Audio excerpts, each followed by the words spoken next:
하나님 아버지, 하나님의 영원한 나라가 예수 그리스도를 통하여 이 땅에 시작되게 하시고 저희가 이 땅에 사는 동안에 그 나라의 완성을 기다리게 하셨으니 감사합니다. 하나님, 오늘 듣는 이 다니엘서 6장의 말씀을 우리가 앞에 두고 그 나라의 완성을 기다리며 사는 하나님의 백성들로서 우리가 인내하며 신실함으로 우리에게 맡겨진 이 일들을 잘 감당하도록 이 시간 저희들에게 힘 주시고 용기를 허락하여 주옵소서. 예수 그리스도의 이름으로 간절히 기도합니다. 새로 구입한 물건이 얼마 되지 않아서 고장이 나가지고 낭패를 보신 경험이 있으실 것입니다. 특히 많은 돈을 주고 산 물건일수록 더 잘 만들어졌을 것이라는 이런 당연한 기대가 있기 때문에 이 비싼 물건이 고장나면 더 실망이 큰 법입니다. 2017년에 일본의 타카타라는 회사가 파산 선고를 했습니다. 이 회사가 어떤 회사냐면 전 세계적으로 자동차의 그 에어백 그리고 이제 그 시트벨트를 만드는 그런 회사 중이었는데요. 아마 전 세계에서 이 사업을 가장 큰 규모로 했던 그런 회사로 알려져 있습니다. 그런데 갑자기 느닷없이 이 에어백이 시도 때도 없이 폭발을 하면서 부상자들이 속출하는 이런 일들이 세계 곳곳에서 반복되면서 무려 10억 개의 에어백이 리콜됐다고 합니다. 연일 이어지는 소송과 자동차 회사들의 신뢰가 무너지면서 84년 동안이나 이어오던 이 기업이 역사 속으로 사라져버린 것입니다. 결코 무너지지 않을 것처럼 보였던 그런 것들이 순식간에 사라지는 것은 주변에 수도 없이 많이 있습니다. 여러분, 그 코닥이라는 회사 아시죠? 이 회사가 디지털 카메라 기술을 가장 먼저 발전시킨 회사였는데요. 그런 기술을 만들어냈음에도 불구하고 다른 회사들이 그 기술을 가지고 혁신적인 새로운 카메라를 계속 만들어내는 동안에 그냥 이 필름이 들어가 있는 사진기를 고수하다가 결국 2012년에 역시 파산 선고를 한 것입니다. 노키아, 블록버스터 비디오, 블랙베리, 야후 이런 한 시대를 풍미했던 기업들도 역사의 뒤안길로 사라져 버리지 않았습니까? 아마 이 소련의 급작스러운 붕괴나 또는 로마 제국의 멸망, 오토만 제국의 쇠락, 그리고 해가 영원히 지지 않는다던 대영 제국의 이 영광도 안개처럼 사라져버린 이런 모습을 우리가 기억해 보면 정말 인간의 손으로 만들어진 것은 무엇 하나 영구적이지 못하는 것을 우리가 뼈저리게 느끼게 됩니다. 그래서 어때요? 그게 뭐 이렇게 중요합니까? 그냥 정해진 기간 동안 주어진 역할을 하고 수명이 다하면 끝나버리면 되는 거 아니겠습니까? 이렇게 대수롭지 않게 생각을 하실지도 모르겠습니다. 꼭 뭐가 영원히 이렇게 유지되어야 하는 겁니까? 이제 이렇게 질문하실지 모르겠어요. 근데 여러분, 문제는요, 우리 인간의 마음 속에는 무엇인가를 신뢰하고 의지할 수 있는 그 무엇인가를 향한 이 영원한 갈구함이 있다는 것입니다. 또 전도서에 있는 말씀을 보면 이런 마음은 하나님께서 모든 인간들에게 한 사람도 예외 없이 모든 인간들의 마음 속에 심어 놓으셨다고 이렇게 얘기합니다. 하나님이 모든 것을 지으시되 때를 따라 아름답게 하셨고 또 사람들에게는 영원을 사모하는 마음을 주셨느니라, 이렇게 전도서 3장에서 전도자가 이야기하였습니다. 영원을 사모하는 마음을 인간들에게 주셨는데 그럼에도 불구하고 하나님이 하시는 그 시종의 일을 사람이 알지 못하게 측량할 수 없도록 하시기 위해서 그 영원한 것이 무엇인지는 이해하지 못하도록 이 길을 막아 놓으셨다, 이렇게 되어 있는 것입니다. 여러분과 제가 항상 좀 불안하고 염려 속에서 무엇인가 좀 오래 유지됐으면 좋겠는데 유지되지 않고 변화가 막 일어날 때 별로 이렇게 마음이 편하지가 않고, 이런 모든 느낌들은 아마 우리가 제한적인 인간이라는 이 사실을 하나님께서 우리에게 계속 말씀해 주시는 그런 순간이 아닌가 생각을 합니다. 결코 변하지 않는 것, 결코 무너지거나 소멸되지 않는 것. 그래서 항상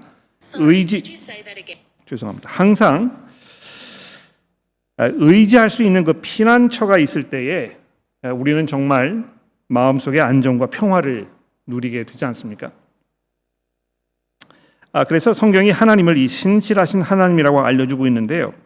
하나님의 이 신실하심은 무엇보다도 그분께서 영원하신 분이라는 사실을 우리에게 알려주고 있는 것입니다. 제가 지금도 기억납니다. 어느 날 아침에 일어나 보니까 아버지가 더 이상 집에 계시지 않았다 하고 어떤 분이 하신 말씀이 기억이 납니다. 그 전에도 아무런 예고 없이 며칠씩 집을 비우셨고 그런 아버지를 애타게 기다리던 어머니의 눈에서 눈물이 마른 적이 거의 없었던 것으로 기억이 나는데 특히 그날 이후로 다시는 아버지를 본 적이 없다면서 아버지로 인해서 모든 신뢰가 무너지고 사람들에 대한 기대가 사라져버린 그 뼈아픈 순간을 되새기면서 울먹이시던 그분의 모습이 눈에 선합니다. 우리 성도들에게 성경은 분명히 말씀하고 있습니다. 하나님께서는 멸망하지 않는 영원한 나라를 세우시고 그분의 그 아들이신 예수 그리스도를 통해서 그 나라를 영원히 다스리실 것이라고. 그분이 어디 가지 않으신다는 것입니다. 항상 거기 계실 것이라는 것입니다. 그분의 통치는 단 한 번도 멈추지 아니하고 여러분과 저의 삶이 온전히 그분의 다스림 안에 안전하게 보장되고 있으며 우리가 영원히 그분을 믿고 의지해도 우리가 손해보지 않을 것이라고 성경이 우리에게 분명히 말씀해주고 있는 것입니다. 여러분, 이 하나님의 나라가 언제 사라질지 모르고 예수 그리스도의 왕권이 언제 무너질지 모른다고 한번 가정해 보십시오.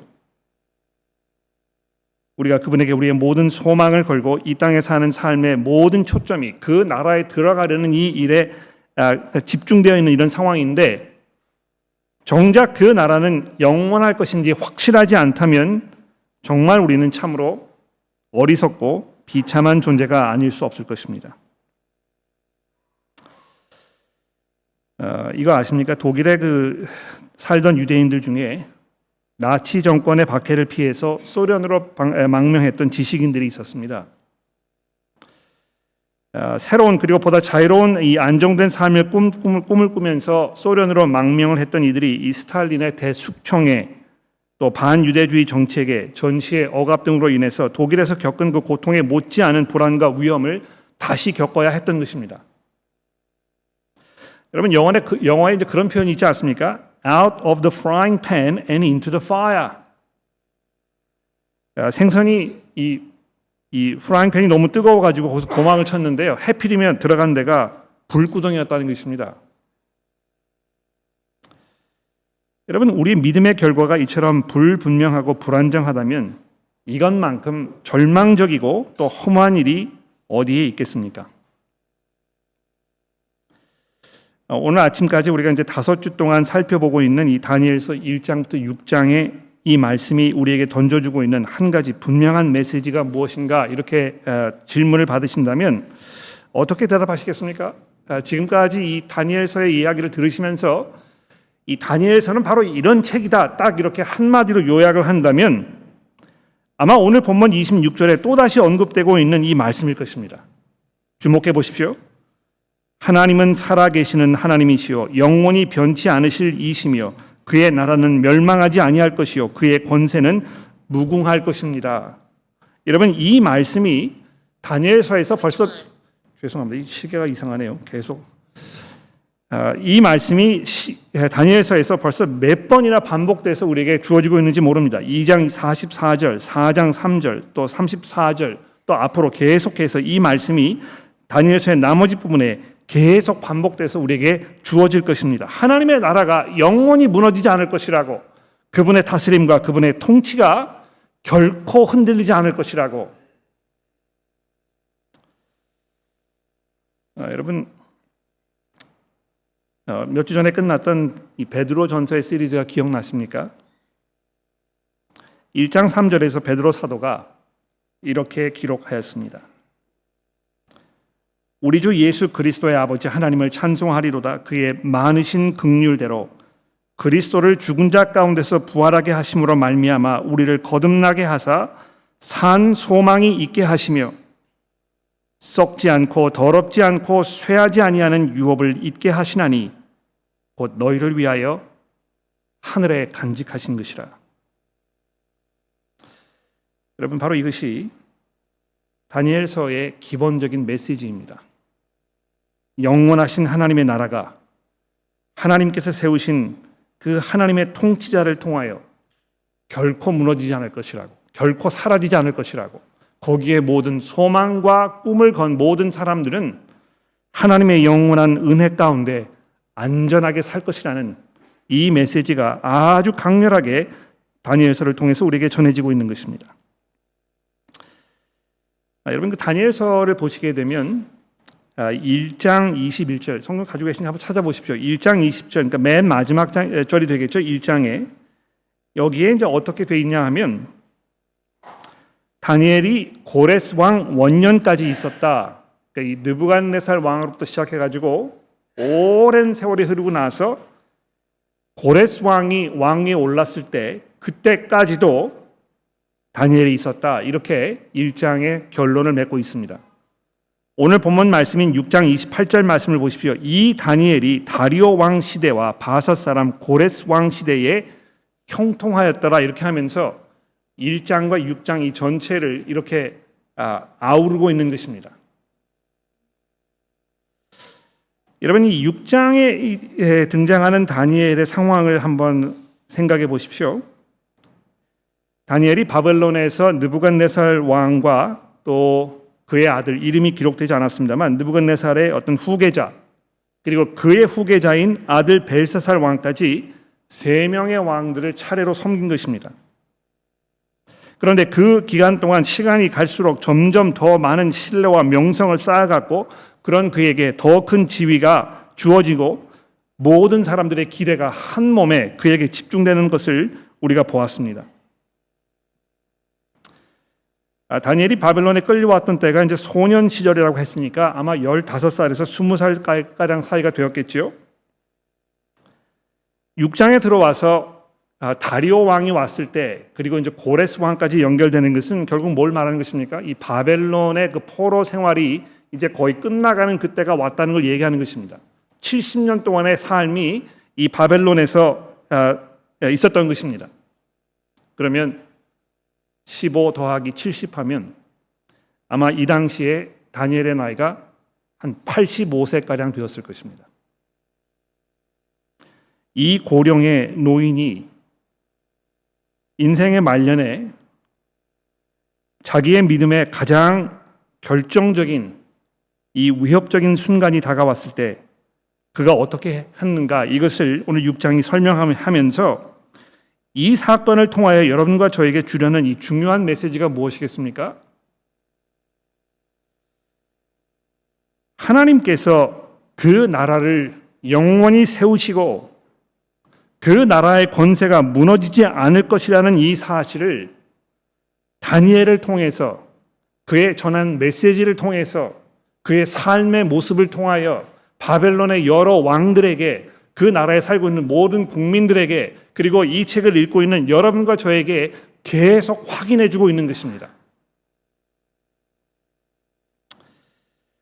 잠시 이 다리오 왕과 그 신하들 속에서 더욱 빛을 발했던 이 다니엘의 모습을 우리 잠시 한번 생각해 봅시다. 6장 1절에 보면 다리오 왕, 이 사람이 자기의 뜻대로 고관 120명을 세워서 전국을 통치하게 하고 또 그들 위에 총리 셋을 두었는데 다니엘이 그 중에 하나였더라. 이제 왕까지 갈 수 없으니까 갈 수 있는 아마 최고의 자리에까지 올라갔을 것입니다. 그런데 생각해 보십시오. 이 놀라운 것은 매번 궁에 불려가서 왕과 이렇게 대면했을 때 다니엘은 왕에게 그가 듣고 싶지 않은, 들었을 때 아주 기분 나쁠, 하나님께서 지금 당신을 경고하고 계시는 것입니다.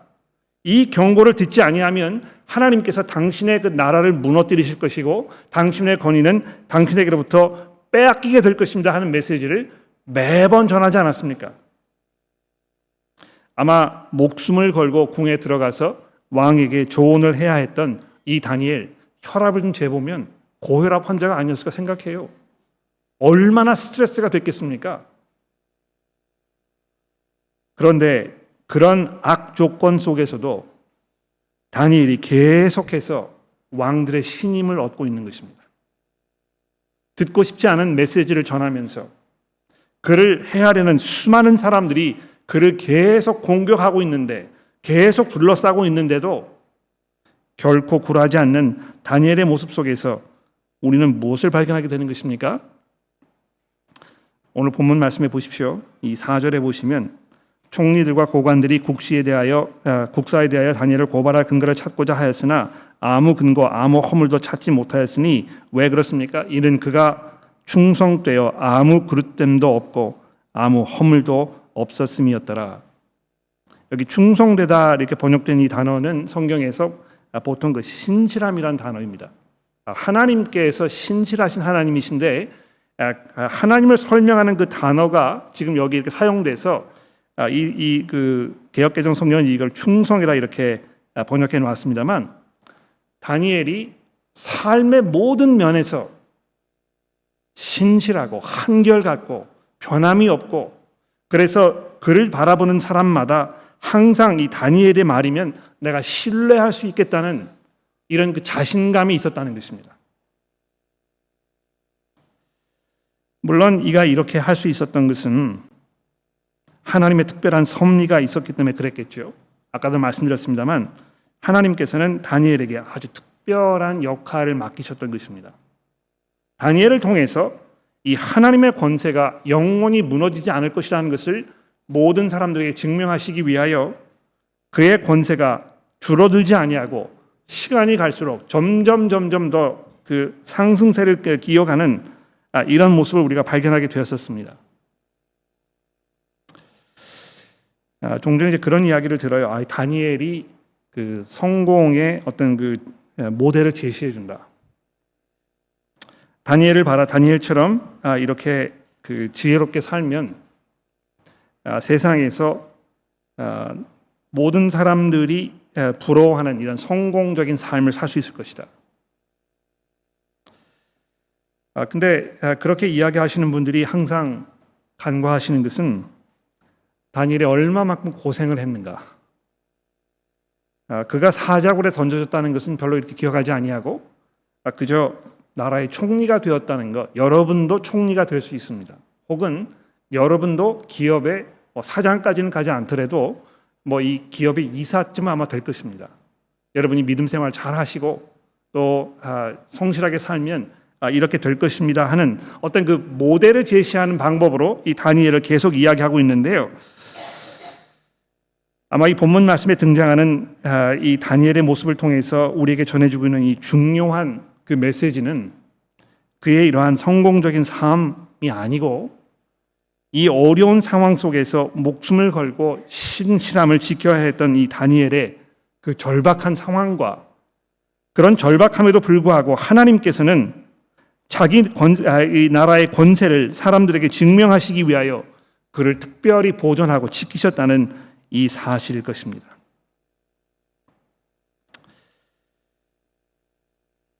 이걸 한번 생각해 보십시오. 여기 이제 본문 말씀에 보면 총리들과 고관들이 왕에게 그 7절에 보십시오. 어떤 제안을 한 것입니까? 왕이요, 이제 지금부터 30일 동안만 왕 외에 어떤 신이나 사람에게 무엇을 구하면 그를 사자굴에 던져 넣으십시오. 30일 동안, 한 달입니다. 그렇죠? 다니엘이 바벨론에서 70년 이상을 살았을 텐데 70년이라는 장구한 세월 속에서 한 달은 그냥 눈 깜짝할 사이 지나가는 아주 짧은 기간이었을 것입니다. 그리고 이제 몇 주 후에 우리가 보게 되겠습니다만, 여러분 그 성경 가지고 계시니까 이 다니엘서 9장으로 잠깐 와 보시겠습니까? 9장 1절 말씀을 보십시오. 9장 1절입니다. 메대 족속 아하수에로의 아들 다리오가 갈대아 나라 왕으로 세움을 받던 첫 해, 곧 그 통치 원년에 나 다니엘이 책을 통해 여호와께서 말씀으로 선지자 예레미야에게 알려주신 그 연수를 깨달았나니 곧 예루살렘의 황폐함이 70년 만에 그치리라 하신 것이라.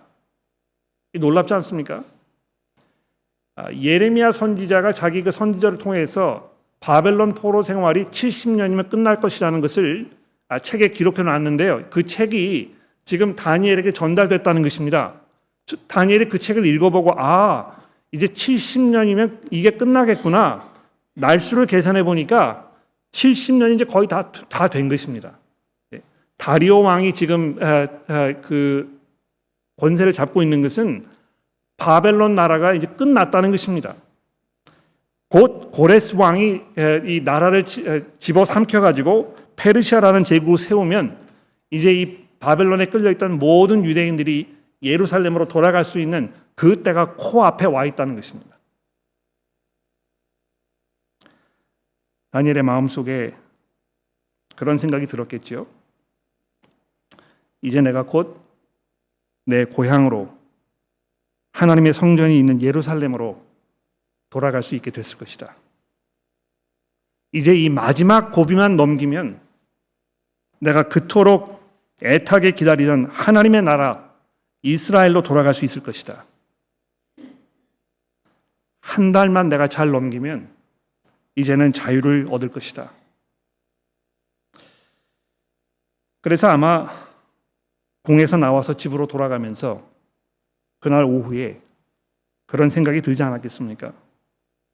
내가 기도는 하지만 아무도 내 기도하는 모습을 보지 못하도록 문이나 꼭꼭 걸어 잠그고 그냥 개인적으로 내가 기도해야 되겠다.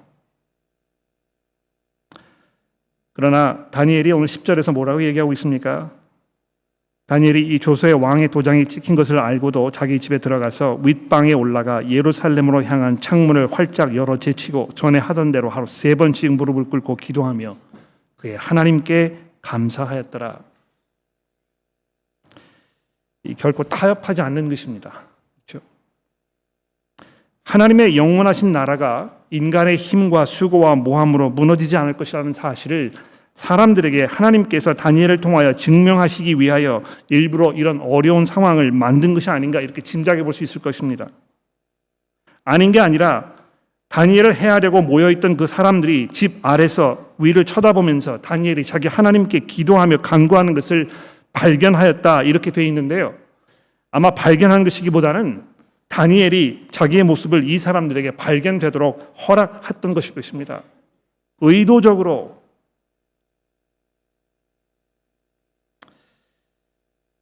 이 6장에 소개되고 있는 이런 모든 사건들을 종합해 보면 여러분 마음속에 어떤 모습이 떠오르십니까? 오늘 아침에 우리 정선옥 교우님께서 신약의 마가복음의 말씀을 봉독해 주셨는데요. 예수 그리스도께서 십자가에 달려 돌아가시기 전까지 그분이 걸으셔야 했던, 그분이 겪으셨던 이 모든 일들이 다니엘의 삶과 아주 절묘하게 교차되는 것입니다. 겟세마네 동산에 기도하러 가셨던 예수께서는 그날만 특별히 그 동산에 가신 것이 아니고 겟세마네 동산에 자주 가서 기도하셨다는 것입니다. 그러니까 왜 유다가 거기에 가면 예수를 다른 사람이 보지 않는 자리에서 체포할 수 있을 것이라고 알고 있었겠습니까? 이미 여러 번 가서 거기에서 기도하는 모습을 봤기 때문에 그런 것입니다. 그런데도 예수께서 일부러 그날 저녁에 겟세마네 동산으로 가셨다는 것입니다. 기도하시기 위하여. 얼마나 많은 사람들이 거짓으로 예수님을 모함하고 예수님을 쓰러뜨리려고 발버둥을 치고 있었습니까? 모든 제사장들과 바리새인들과 서기관들이 모여서 말도 되지 않는 엉뚱한 것으로 예수님을 쓰러뜨리려고 하지 않았습니까? 마치 모든 총리들과 고관들이 국사에 대해서 다니엘을 고발하려고 하면서 왕 다리오에게 몇 번이나 찾아와서 반드시 그를 사자굴에 넣어야 한다고 애걸복걸하면서 위협하던 그 장면이 떠오르지 않습니까? 더군다나 이 17절 말씀에 보시면 이렇게 되어 있습니다. 16절인데 이에 왕이 명령하여 다니엘을 끌어다가 사자굴에 던져 넣는지라 왕이 다니엘에게 이르되 내가 항상 섬기는 너의 하나님이 너를 구원하시리라 하니라. 이에 돌을 굴려다가 굴 어귀에 막음에 왕이 그의 도장과 귀족들의 도장으로 봉하였으니. 십자가 위에 죽음을 당하셨던 예수께서 아리마대 요셉의 무덤에 묻히신 후에 그 무덤을 돌로 입구를 막아버리지 않았습니까?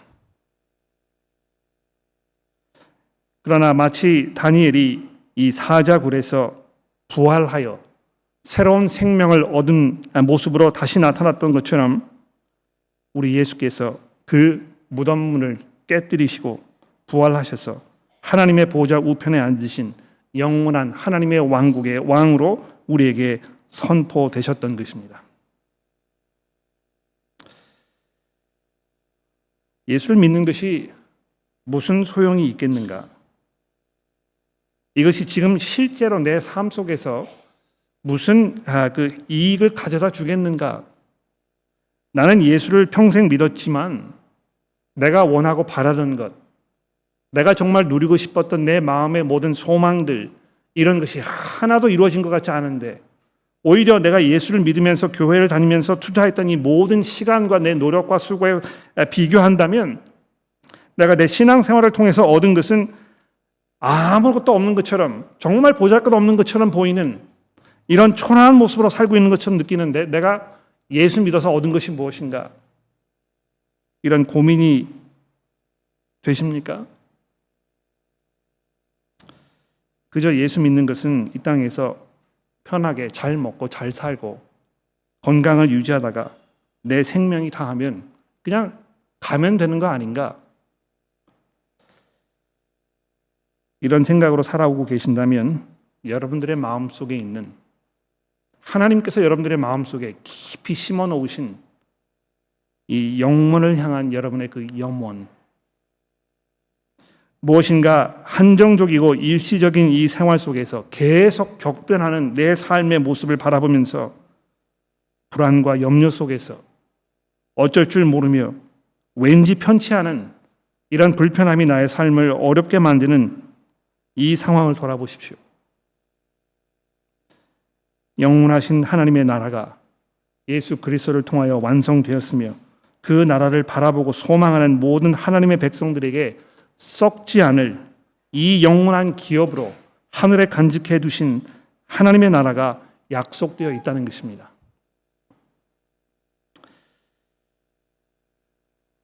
이 호주도 언젠가 이 땅에서 사라져 버릴 것이고 우리의 조국 대한민국도 사라져 버릴 것입니다.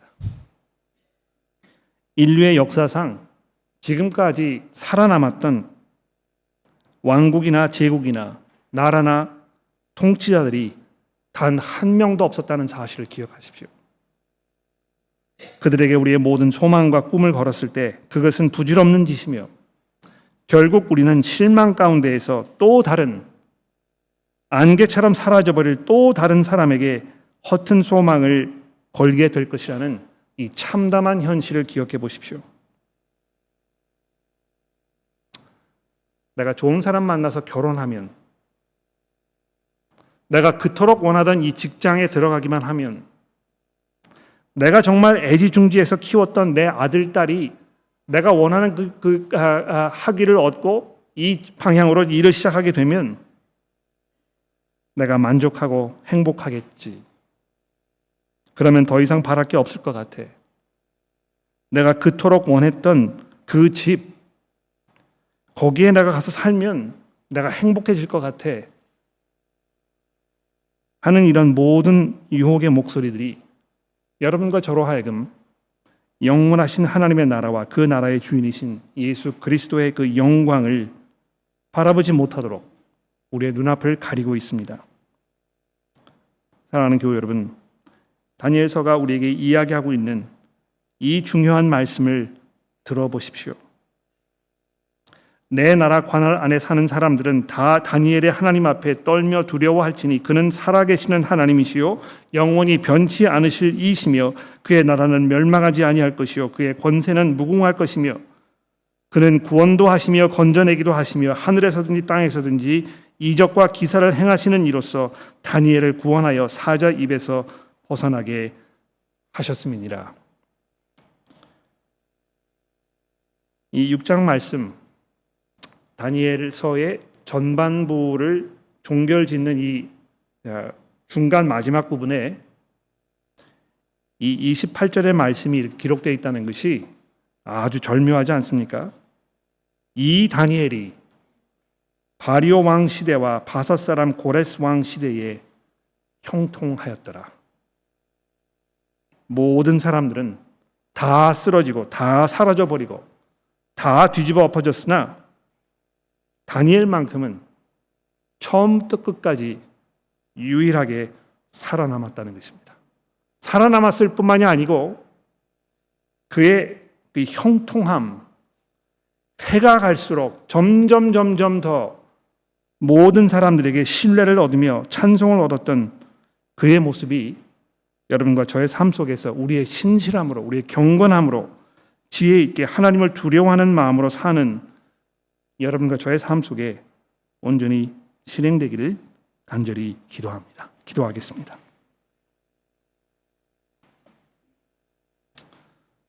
하나님 아버지, 이따가 사라져버릴 아무것도 아닌 것을 쫓아 사는, 끝없이 그것들을 손에 쥐려고 쫓아가는 이 세상 사람들의 방황하는 모습을 보면서 우리에게 썩지 않을 영원한 하늘의 기업을 주신 하나님의 은혜를 찬송합니다.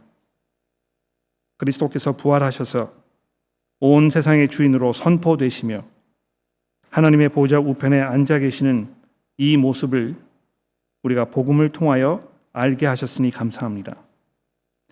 하나님, 이것을 저희가 한순간도 놓치지 아니하고 마음속에 깊이 담아두게 하시고 우리의 모든 소망과 우리의 모든 꿈을 그리스도의 나라의 오심과 완성됨에 두게 하시고 그것을 열망하며 살아가는 우리 성도들이 되도록 도와주시기를 예수 그리스도의 이름으로 간절히 기도합니다.